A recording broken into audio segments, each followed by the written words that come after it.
This is step 2 on page 19. The title, Trust in Self and Others, Your Inner Self Waits.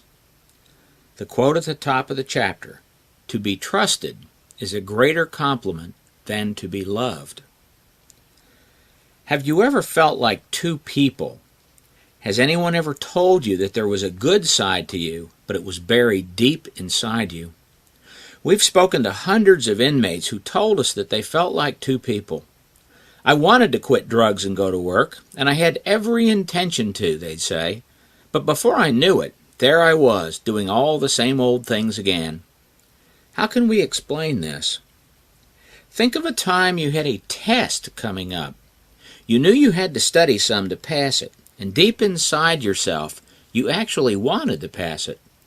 But every time you thought about studying or began studying, you were distracted. Friends called. You became bored. You decided to watch TV or listen to music. You got high, or maybe you played a sport. As you did those things, thoughts about the upcoming test kept nagging you. It's kind of like it was whispering, go study, pass that test. You don't want to fail. If you'll be honest, you probably have a lot of those nagging thoughts. If you joined a gang, you've thought about quitting it more than once. If you've done drugs, you've thought about quitting. If you've burglarized or stolen from others, you've thought about stopping each of those negative behaviors. You've had thoughts about finishing school, going to college, and more. Where do these thoughts come from? They're definitely a part of you that wants to change you for the better, but they don't have enough control over you to make it actually happen. Most of us become two people as we grow up. Probably the best way to describe these two people is that one is a good side while the other is negative. For some people, they show their negative side to others most of the time. Such people often say, I'm just misunderstood. Actually, I'm a good person. Then they go on to say, something just seems to take over me, and I want to do what's right, but before I know it, I'm back doing the same old things. We call this good side of you the inner self. You probably have a good side and a negative side. The good side is bottled up and trapped inside you. That's why we call it the inner self. What traps it? Your beliefs.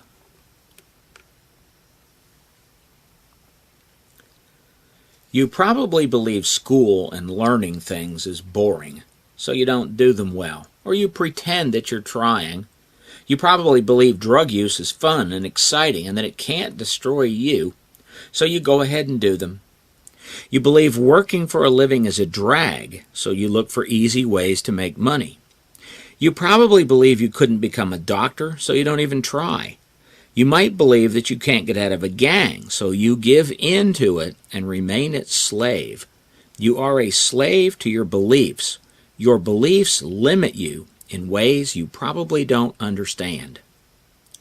You might not like that word, slave. A slave is possessed by a master. The slave has limits placed on them by the master. Have drugs possessed you?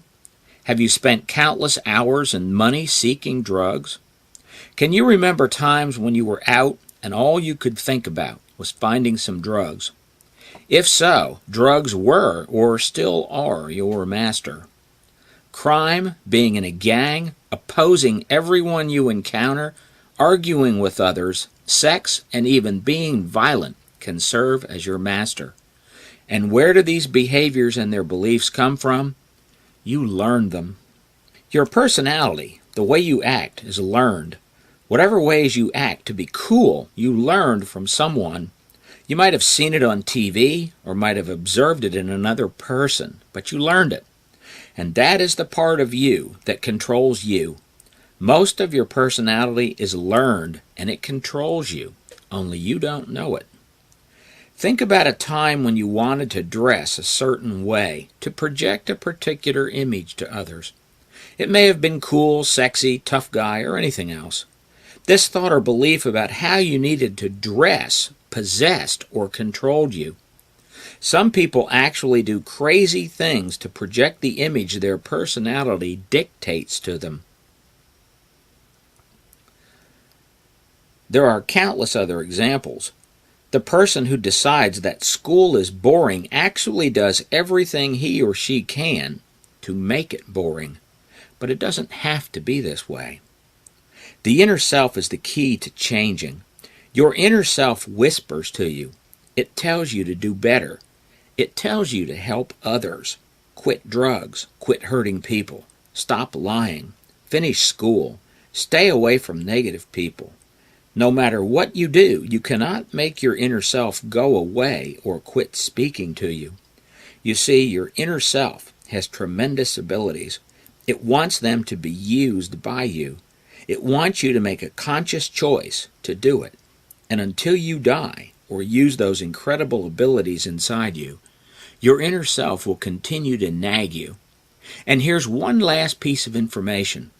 You will never be happy until you fulfill the abilities of your inner self.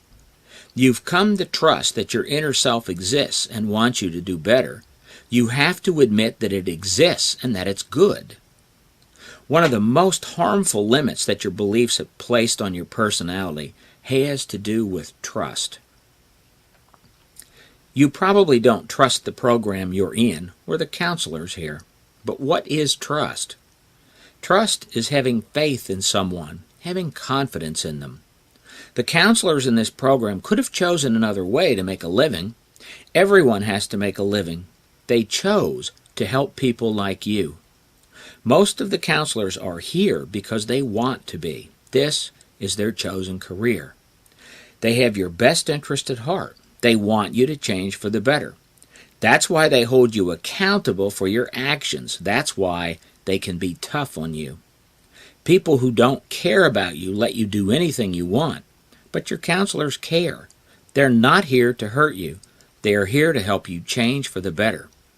Only foolish people say that they can't trust the counselors in a program like this. And what about the program itself? Is this program designed to hurt you? Will you be worse off if you do all the things the program requires? Would you be a worse person if you completed school, went to college, and became a doctor, or wrote a book, or became a musician, or became a TV producer, an artist, or an actor? Look through this book and see what's required of you. Would you be a worse person if you did the things in it? The answer is no, you wouldn't be worse. You might have to think a little. You might be a bit inconvenienced, but you certainly won't be worse. You can trust this program and what it requires of you. At the same time, your personality tells you that you can trust people like you. Well, can people like you be completely trusted? Do you think that the other offenders in your program have your best interest at heart? The truth is that some of them can be trusted. Some of them probably can't. So trust is the critical issue in this step. We know that you might say that you can't trust anyone, but we don't want to know all of your deepest, darkest secrets anyway. We want you to understand that we have your best interest at heart. You can trust in that. Step 2. Choose to trust yourself and what you're doing in this program to help yourself. Also, come to trust others and have faith that there is a strong force working within you that can help you. The essence of Step 2. If you become honest about yourself, you must believe that there is a real possibility for good things in your life. You must trust that there is a part of you that wants you to do better and that you can do better. You must also trust that the program you are in will work if you apply yourself. Step 2 is all about trust. Step 2 means just what it says. Once you admit that you can't always be trusted, and that's actually what you said back in Step 1 when you admitted to disloyalty, you must paradoxically make a choice to trust yourself. Since your personality sometimes causes you to lie and not see the truth, you cannot choose to trust your beliefs, attitudes, and habits. You must choose to trust that there is within you a strong desire to better yourself and become something much better than you are now. The inner self is the source of this desire.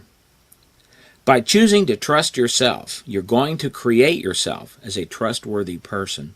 That is, you must practice being trustworthy. Practice at every opportunity telling the truth and being honest. You'll have many opportunities to practice trust with the program counselors, staff, and other clients. Share your problem situations with the staff. Cooperate with your primary counselor. You must come to trust that deep within you is a powerful force that can help you deal with your problems.